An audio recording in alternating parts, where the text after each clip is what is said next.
Jadi Olga Saputra itu anak yang sangat pemalu sekali dan dia perlu waktu 7 tahun di Sanggar untuk bisa berani tampil. Olga ini live saya bilang, ya kan, maju saya bilang. Enggak Kak, saya dorong dia masuk dan dia langsung dengan cepat-cepat.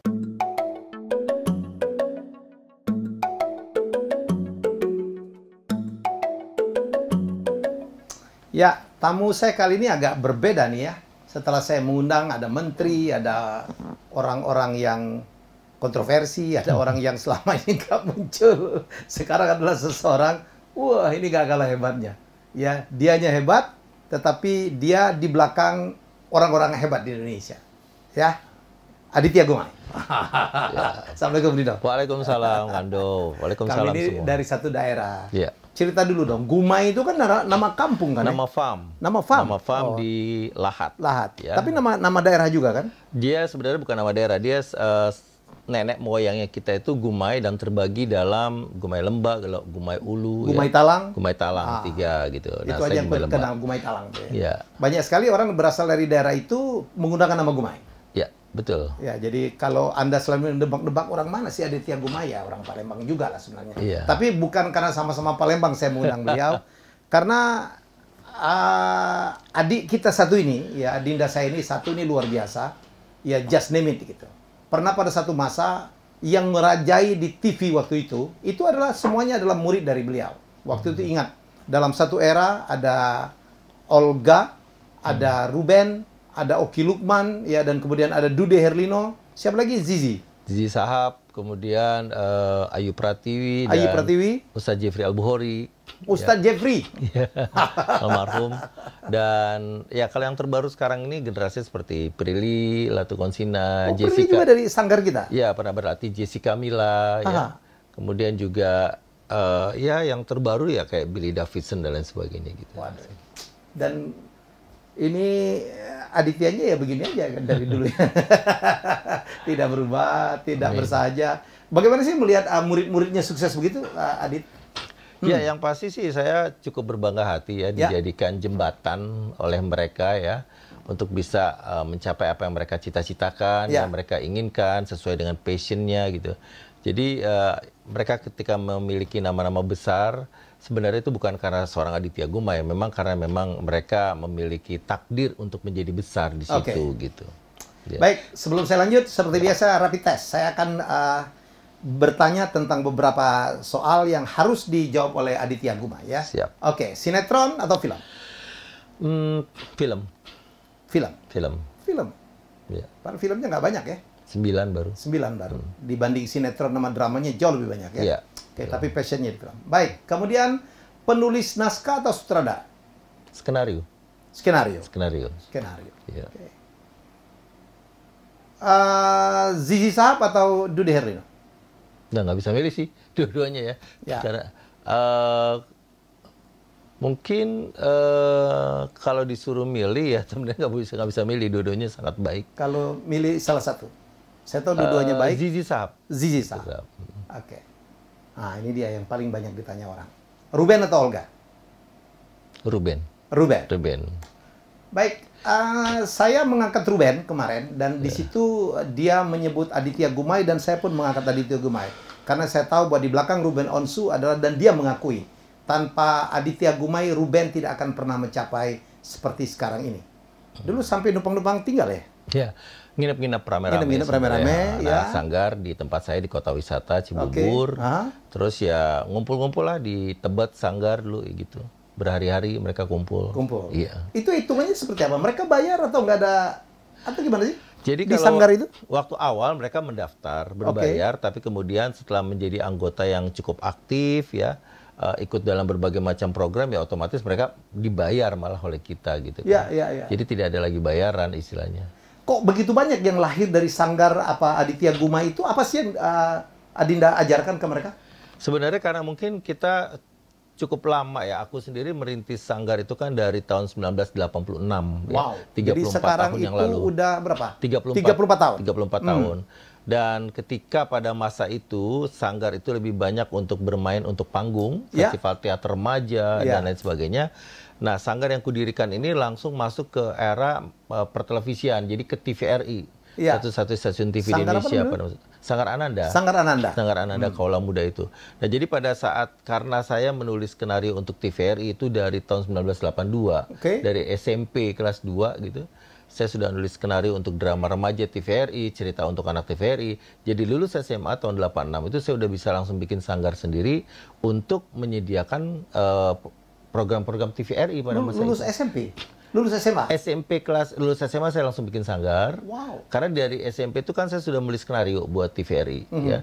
Jadi hasilnya itu waktu itu masih main atas nama sekolah. Jadi kalau tampil di drama remaja TVRI itu atas nama Teater SMA Negeri 35 gitu kan. Oh, padahal semuanya dengan Aditya ya? Iya, jadi begitu lulus SMA kita kan udah nggak boleh pakai lagi nama SMA, bikinlah sanggar gitu. Oke. Dan nama-nama besar itu dari situ ya? Ruben dari situ. Ruben. Cika Waude ya? Iya, Sandy Nayawan. Sandy Nayawan. Gabung ya. Sandy Nayawan. Ya, Oke, terus? Vini Alfionita. Vini Alfionita. Angkatan Ratu Tria, Tabah Penemuan pada masa angkatan awal-awal ya. Kemudian masuk ke era berikutnya ya muncul Sanggar Ananda itu lahirnya 89. Jadi 86 itu Teater Kaula Muda dulu. Ya. 89 Sanggar Ananda muncul 25 Maret 89. Disitulah bergabung Oki Lukman, Melissa Grace, kemudian banyak lagi anak-anak yang kemudian akhirnya menjadi cukup besar namanya di dunia entertain gitu loh. Oke.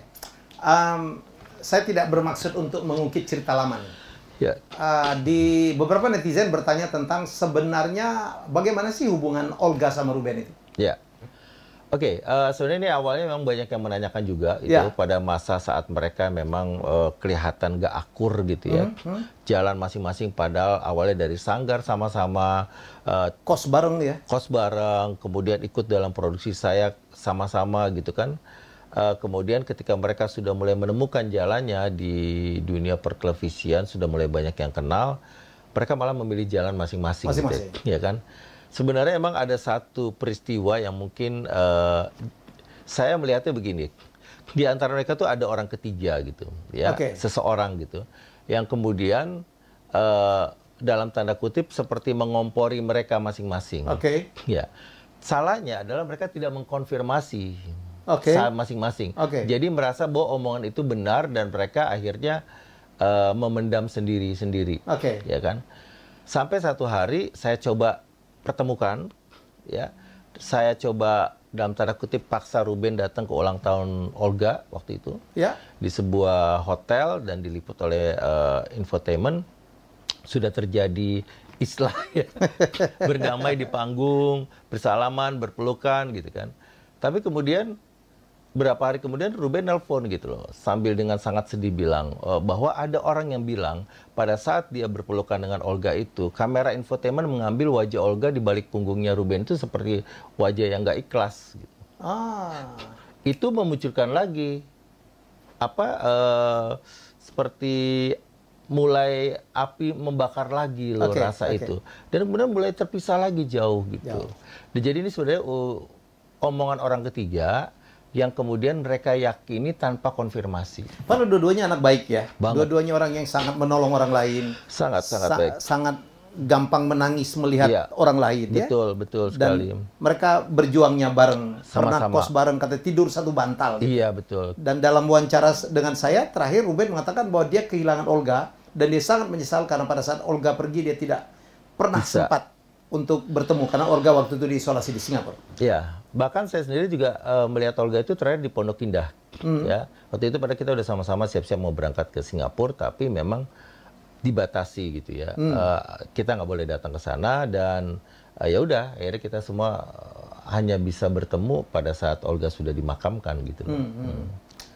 Ya, kita berharap Olga yang terbaik ya. Pastinya. Ya, kita mengirim Al-Fatihah untuk Olga dan kita juga melihat Ruben sukses luar biasa. Wow, sukses.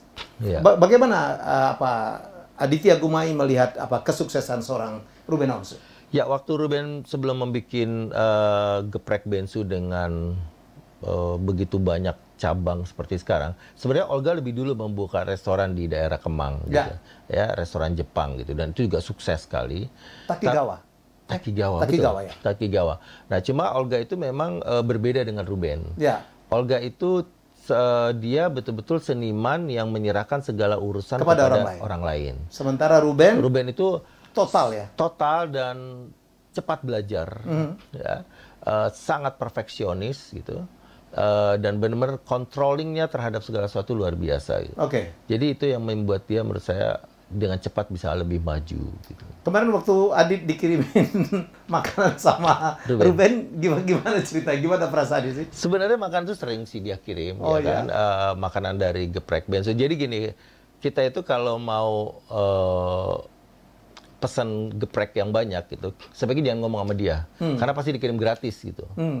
Jadi ya udah pesan aja, karena pernah satu kali Koas itu salah satu tim saya bilang, Ben, Koas lagi mau ada acara nih, mau pesen dong 50 atau 100 gitu. Terus, oh ya udah, gampang dikirim gitu. Ini berapa? Wah, apaan sih? Pakai hitung-hitungan kayak gitu. Nah, akhirnya kita jadi nggak enak hati ya. Nah, jadi makan itu sering dikirim sama Ruben, dan film terbaru saya juga saya kerja sama dengan Ruben itu. Ruben menjadi tim produser dari film terbaru saya, dan juga memasok makanan-makanan saat syuting ya secara free. Jadi ya Ruben emang, dan juga anak-anak sanggar yang lain itu emang agak nggak bisa hitungan istilahnya. Kalau untuk kegiatan sanggar ya terus berhubungan dengan saya, mereka biasanya itu bang diajarkan oleh Aditya di sanggarnya. Sebenarnya nggak diajarkan ya, tiba-tiba saja mereka merasa seperti nggak pantas berhitungan gitu ya dengan alma maternya ya. Jadi ya apapun saya minta bantuan Zizi, Dude atau siapapun itu dari anggota sanggar, itu mereka pasti akan sangat menolak. Jadi hebat ini ya. Jadi seorang Aditya Gumai di sanggarnya itu tidak hanya mengajarkan acting, tidak hanya mengajarkan untuk menjadi seorang entertainer, tapi juga mengajarkan hal-hal yang seperti ini ya, peduli ya, tidak hitungan gitu, sangat tahu berterima kasih. Ya pada akhirnya sih sebenarnya kalau saya sendiri juga tidak benar-benar mengajarkan atau mendoktrin mereka kepada alma mater harus begini-begini gitu. Tapi dengan sendirinya gitu, misalnya kayak Olga pernah berpesan kepada tim yang di bawah dia itu gitu, para anak sanggar yang juga naik bersama dia, ada namanya tim BBG ya, itu cukup naik sekarang. Ences Nabati dan lain sebagainya itu yang punya acara Baper Lapar di Transi, itu kan dari timnya Sanggar Ananda yang ikut ke Olga dulu. Gitu.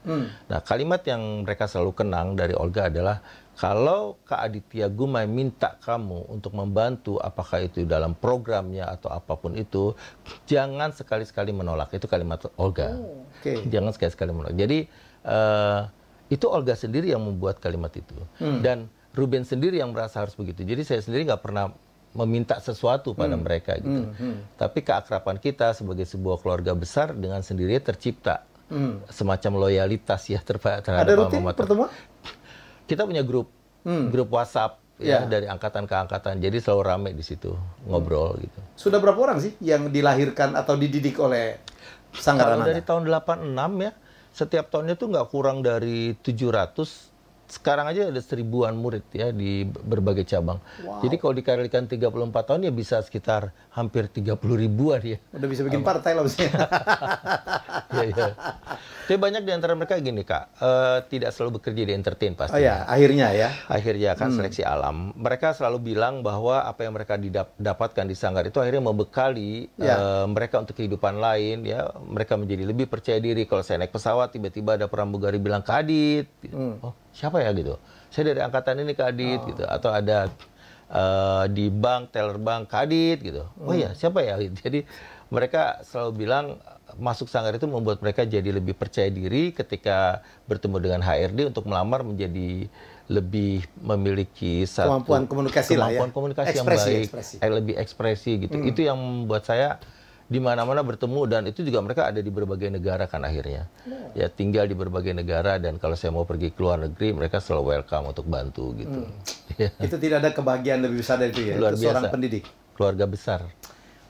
Dit, cerita tentang itu dong. Ini juga seorang legend nih yang sangat luar biasa. Pujaan demikian banyak orang sudah meninggal pun orang datang ke kuburannya tetap berbondong-bondong, yaitu Uje atau Ustadz Jeffrey Al-Bukhari. Apa kenangan yang paling berkesan untuk seorang Uje? Uje itu masuk ke sanggar saya sebenarnya menjadi anggota untuk menjadi tim tari. Tim tari? Dia dance-nya keren sekali. Modern dance-nya bagus sekali. Iya bener. Betul. Oke, terus? Anak gaul Jakarta tahun 90-an sekali dia yang keluar masuk diskotik karena dia sangat jago ngedance. Zaman apa? Breakdance tuh ya? Ya breakdance juga, hip hop juga, semua modern dance semua dia kuasai. Ini nggak banyak orang tahu nih. Ya, terus? Dan dia memang menjadi tim dance kita untuk berbagai acara event-event, entah itu di mall, entah itu di diskotik atau apa pada masa itu. Jadi dance itu zaman ininya ya? Ya. Zaman masih zaman kegelapan dia. Ya. Terus? Ya, kemudian belakangan dia sempat menghilang gitu ya. Dan kemudian tiba-tiba muncul lagi menjadi seorang mubalik lah istilahnya.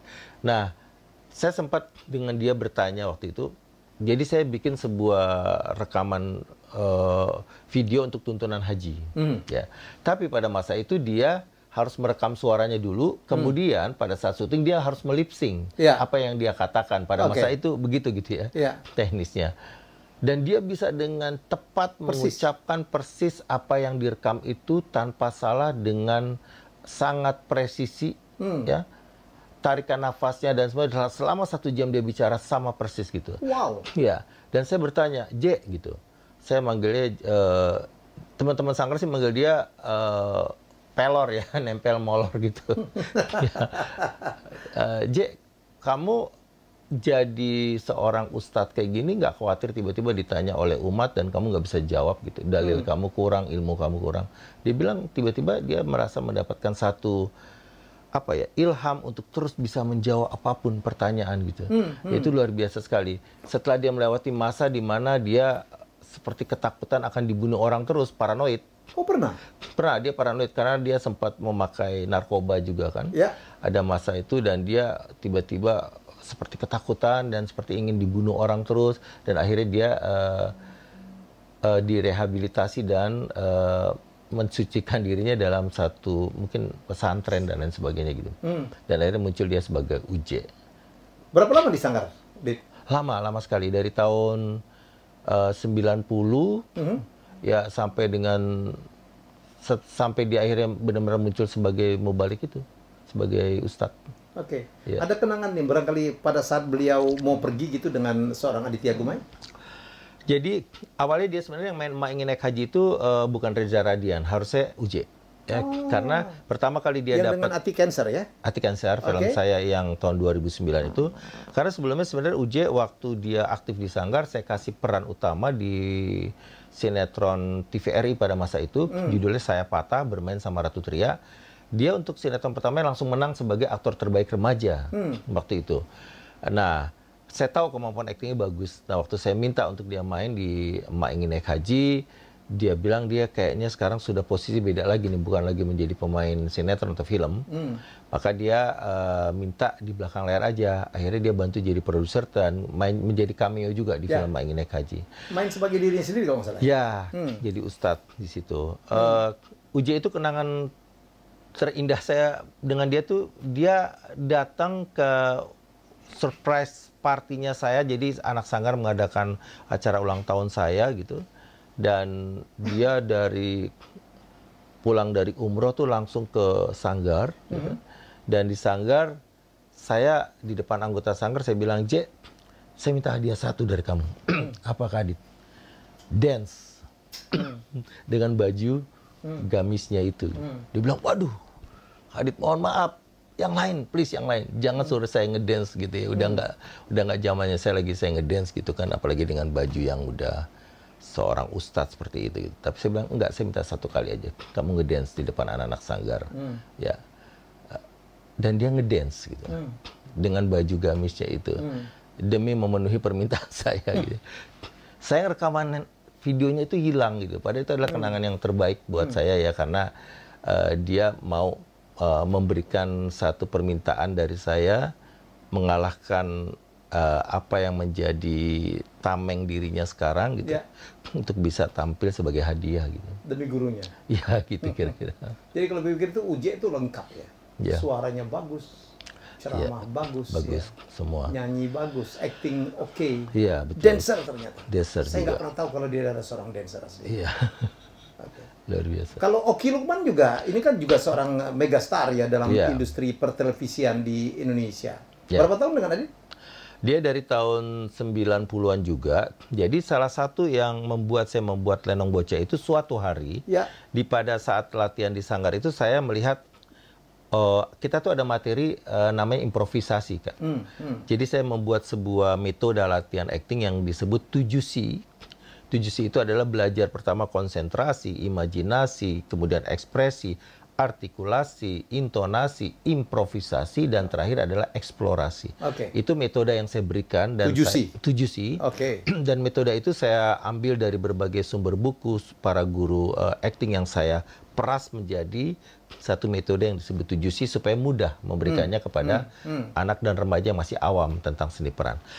Nah, di materi improvisasi, Oki Lukman dan kawan-kawannya itu ada Herwin Effendi yang perannya jadi Babe, kemudian Melissa Grace dan lain sebagainya. Satu hari saya melihat mereka memainkan satu potongan adegan sebuah keluarga dengan Betawi di depan kelas dan mainkan. Terus saya berpikir, ini menarik kayaknya buat diangkat jadi program TV. Akhirnya saya ajukanlah program itu ke TPI pada masa itu dan ke RCTI. Dua-duanya menerima. Dua-duanya menerima, tapi TPI lebih dulu untuk mengontrak saya. Dan akhirnya kami membuat 300 episode. Jadi emang Oki Lukman dari awal masuk Sanggar sudah menunjukkan bakat yang luar biasa besar. Dan dari dia dan teman-teman di Sanggar itulah muncul program Lenong Bocah pada masa itu. Sekarang Oki Lukman saya pikir salah satu presenter terbaik ya, dan komedi ya, keren sekali ya. Melissa Grace juga sekarang sudah jadi seorang psikolog yang cum laude di Atma Jaya juga. Jadi perjalanan hidupnya lain lagi ya? Lain lagi gitu, tapi dia tetap menyempatkan diri untuk main-main sinetron. Dengan Oki masih ada hubungan? Ya, komunikasi masih dengan keluarga tetap baik. Kita ya itu tadi di grup Lenong Bocah itu ada lagi grup alumni Lenong Bocah, kita tetap ngobrol. Kalau Dude diketemukan di mana? Dude itu datang ke Sanggar ketika semester 1 di UI. Masih diantar kedua orang tuanya, masuk ke dalam kelas, ikut latihan sebentar, 10-15 menit kemudian dia keluar kelas, terus bilang sama saya, Kak Adit, kayaknya saya nggak berani untuk masuk Sanggar ini. Kenapa? Anaknya jago-jago banget aktingnya, minder saya katanya. Satu semester 1 UI masih diantar kedua orang tua dan masih merasa sangat minder. Dan itu juga terjadi sama Olga, Kak. Jadi Olga Saputra itu anak yang sangat pemalu sekali dan dia perlu waktu 7 tahun di Sanggar untuk bisa berani tampil. Ya. Gitu ya? Iya. Jadi Dude sama Olga itu bedanya adalah Dude setelah beberapa tahun berani menjadi peran utama di salah satu program saya. Sementara Olga, saya kasih peran kecil aja. Saya ingat banget waktu itu di Indosiar, siaran langsung. Kita memainkan sebuah sketsa, dan dia dapat peran kecil aja. Cuma datang ke warung bilang beli sesuatu gitu. Ya. Di balik kamera itu ketika saatnya dia bilang, Kadit, aku nggak berani maju. Nggak berani. Olga ini live, saya bilang. Ya kan? Maju, saya bilang. Enggak, Kak. Saya dorong dia masuk. Dan dia langsung dengan cepat-cepat dialog kepada di adegan itu, dan dia langsung lari keluar set, duduk di pojokan ngatur nafas gitu. Itu Olga. Itu Olga ya. Dan jadi Dude bedanya dia dengan tekun berlatih, kemudian juga mau mengambil peran-peran kecil, figuran, sampai akhirnya dapat peran utama dari saya di serial Cerita Anak Dunia RCTI waktu itu. Kalau dengan Olga punya kenangan apa, Kadit? Olga banyak ya. Jadi kenangan dengan Olga itu selalu berbarengan dengan Ruben biasanya. Nah, karena dua orang badut ini, jadi lucu, sangat lucu banget. Jadi memang kedua orang itu pasangan yang kayak sendal jepit ya, kemana-mana bareng. Jadi kalau saya ajak syuting itu kalau dia selalu saya calling paling pagi, tapi diambil paling malam kedua-duanya. Dua-duanya. Kenapa? Karena untuk menghibur. Kedua badut yang lucu ini di tim kita itu menjadi penghiburan gitu ya. Dan mereka tidak pernah mengeluh, menikmati setiap waktu. Jadi banyak sekali hal-hal yang lucu yang terjadi. Saya ingat waktu itu dalam satu produksi sinetron, Olga dapat peran pendukung sih, belum jadi peran utama. Terus tiba-tiba dia bilang, Kak Adit, aku pengen sekali punya botol air mineral yang dikasih nama seperti peran utama itu. Oke, Olga, kalau cuma itu permintaannya. Saya ambil botol air mineral, saya tulis namanya Olga, dan kita bikin prosesi penyerahan botol aqua dengan nama Olga di depan para kru. Bahwa sekarang artis udah disebut sebagai artis karena punya botol air mineral dengan namanya sendiri. jadi dia kemudian dia berpidato seperti menerima Panasonic Award dengan memegang botol itu gitu. Terus? Nah, jadi Olga sama Ruben ini punya kebiasaan gini Kak, di Sanggar itu. Mereka selalu berimajinasi, berhalusinasi bahwa jadwal mereka padat. Hari ini dia akan syuting di Indosiar, besok dia syuting di RCTI, SCTV dan sebagainya. Jadi kalau diajakin untuk enggak hari ini gini, oh, maaf Kak Dit, aku sedang ada syuting nih. Padahal itu nggak ada. Jadi itu sekedar permainan kata-kata saja yang seolah-olah mereka itu padat sekali jadwalnya. Dan akhirnya itu terbukti. Dia benar-benar padat sebelum masa usianya selesai sampai, dan Ruben pun begitu. Apa yang diucapkan itu terjadi. Itu jadi dia orang ini mempersiapkan mimpi ya. Mimpi. Iya. Persiapan mimpi begitu padat. Ada ilmunya ya. Iya. Oke. Dia mempersiapkan diri untuk begitu padatnya dan kalau saya bilang, loh kamu emang syuting apa di Indonesia, kamu RCTI? Nonton, dia bilang gitu ya. Sebagai penonton. Itu sebuah joke aja. Tapi kemudian akhirnya benar-benar jadi kenyataan. Setiap hari mereka padat sekali. Itu yang saya juga nasihatkan pada Ruben sebenarnya, karena Olga pernah pada satu hari dia nelpon dan nangis karena, Kak, aku aja mau kerimbat di salon aja nggak bisa ini. Gitu. Karena benar-benar tiap waktu, tiap menit dia ditunggu di berbagai stasiun TV. Itu yang saya juga nasihatkan kepada Ruben, hati-hati jangan menyia-nyiakan waktu. Kita demi bekerja, tapi kemudian kesehatannya. Sayangi tubuhmu. Sayangi tubuhmu. Itu yang saya juga beri peringatan pada Ruben. Ya. Olga itu nama asli nggak sih? Namanya Yoga. Namanya Yoga? Yoga Saputra. Yoga Saputra. Jadi Olga Saputra gitu. Oh.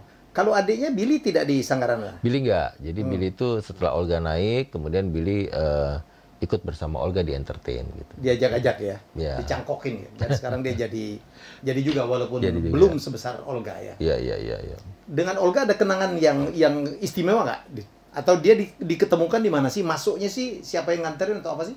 Jadi Olga itu kan sebenarnya satu hari di tahun 96-97 saya terima telepon dari seorang pemain namanya Iladot.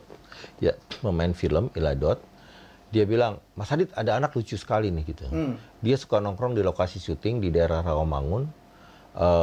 Suka bantu-bantu kita untuk disuruh-suruh gitu kan.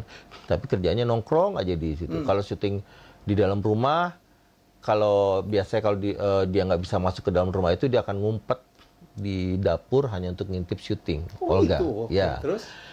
Oke, saya bilang suruh datang aja ke Sanggar. Dia datang ke Sanggar dan kemudian dia masuk ke Sanggar. Dia setiap kali latihan di Sanggar sembunyi di balik punggung anggota Sanggar yang lain, nggak mau disuruh ke depan. Terus saya tanya, kamu kenapa ya selalu kayak begitu sebenarnya? Dia bilang, malu Kak gitu. Nanti orang-orang akan ngejek karena gaya dia yang agak melambai gitu, agak ngondek, dia takut ditertawakan. Ya kan? Terus saya bilang, ya jadi diri kamu aja sendiri gitu kan. Terima diri kamu dan orang akan menerima kamu.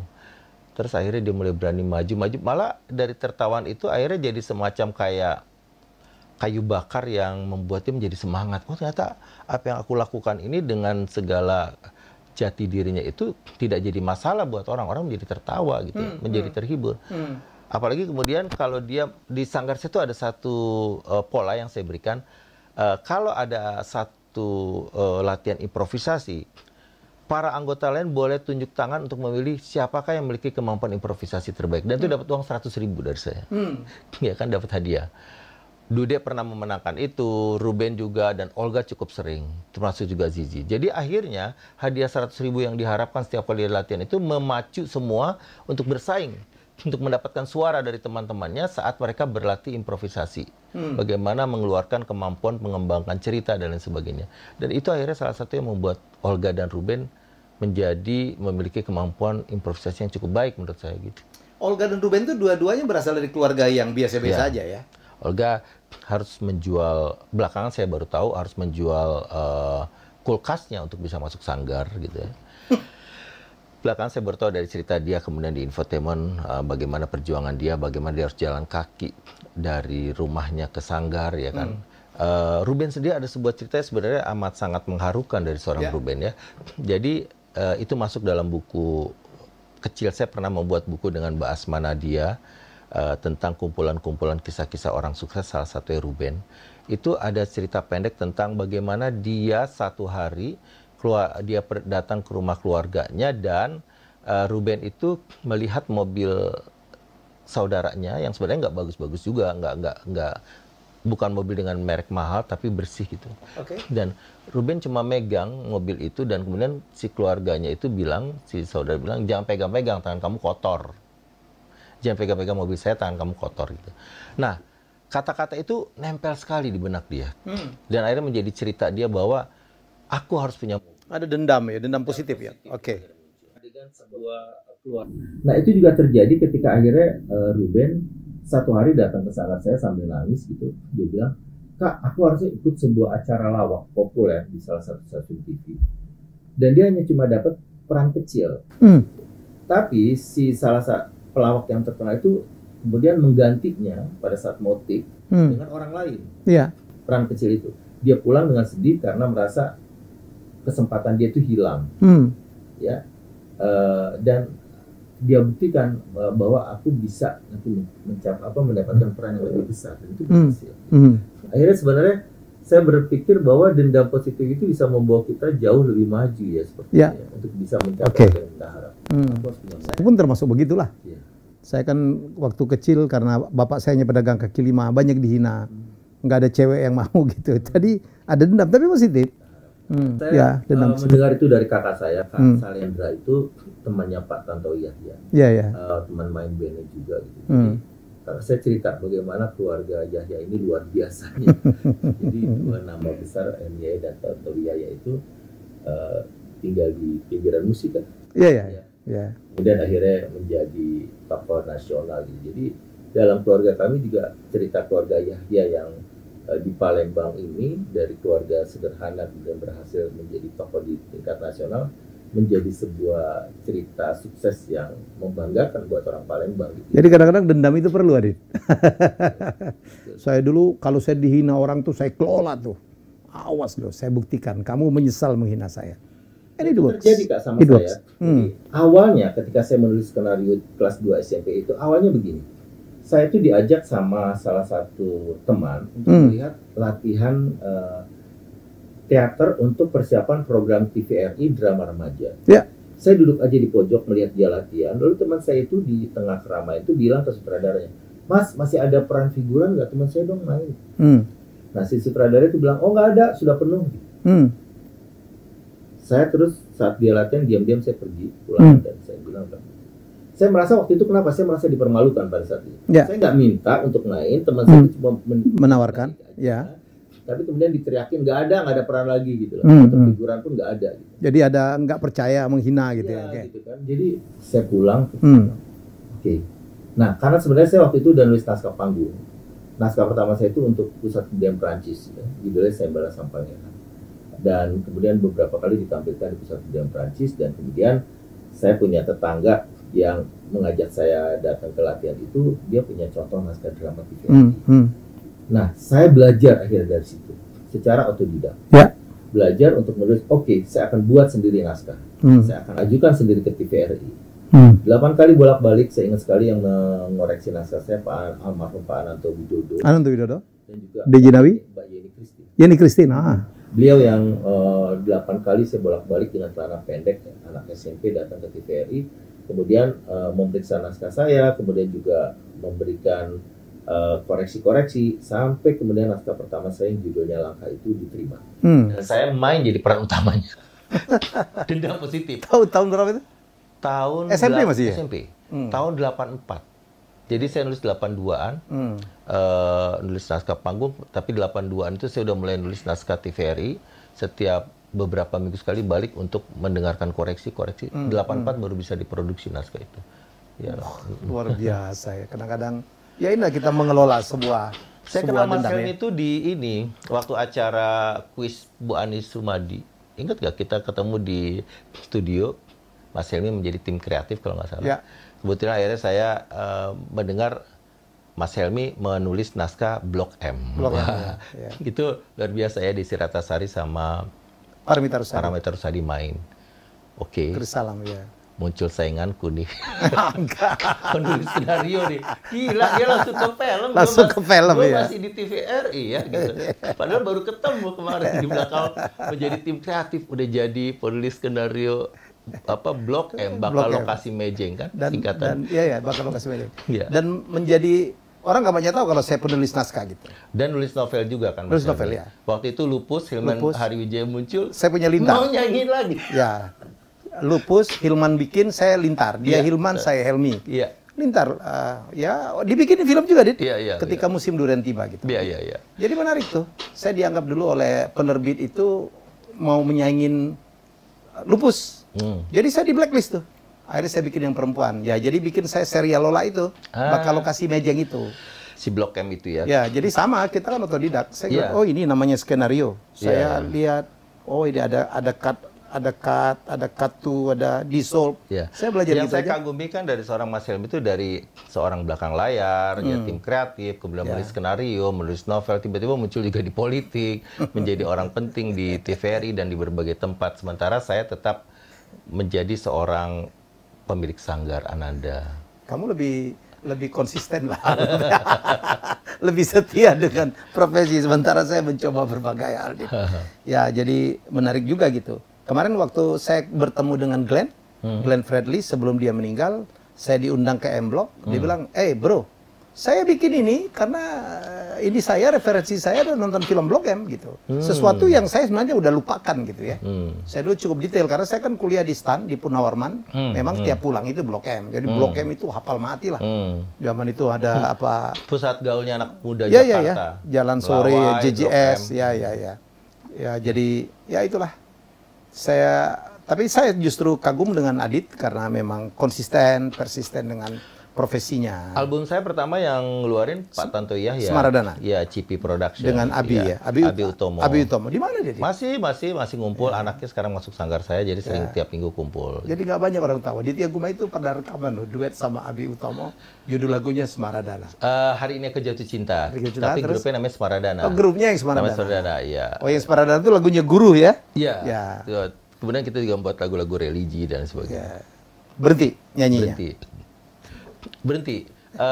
Sekarang ya mencipta lagu aja untuk kemarin dinyanyikan oleh Betran Peto ya, alhamdulillah teater ending 5 negara yang lagu Jaga Perasaan. Kemudian juga Sarwenda menyanyikan lagu saya, Paramita juga nyanyi lagu saya gitu. Oh, luar biasa, Dit. Barangkali yang ingin kita dengarkan dari seorang Aditya Gumai, tips gitu bagi orang, kan banyak sekali, jutaan orang, mungkin puluhan juta orang ingin menjadi selebriti, ingin menjadi sukses seperti Uje, seperti Ruben, seperti Olga, seperti Dude. Kan gurunya ini nih. Gitu. Apa sih yang harus dimiliki oleh seseorang anak untuk menjadi sukses di dunia hiburan? Yang pasti memang dia harus punya bakat. Ya, punya bakat dan dapat dukungan dari keluarga. Oh, harus itu ya? Ya, dukungan keluarga. Karena gini, kalau dia sudah cukup remaja seperti Ruben Olga, dia bisa pergi sendiri kan. Kalau dia masih anak-anak ya dia keluarga harus bisa memberikan waktunya untuk bisa mengantarkan casting dan lain sebagainya.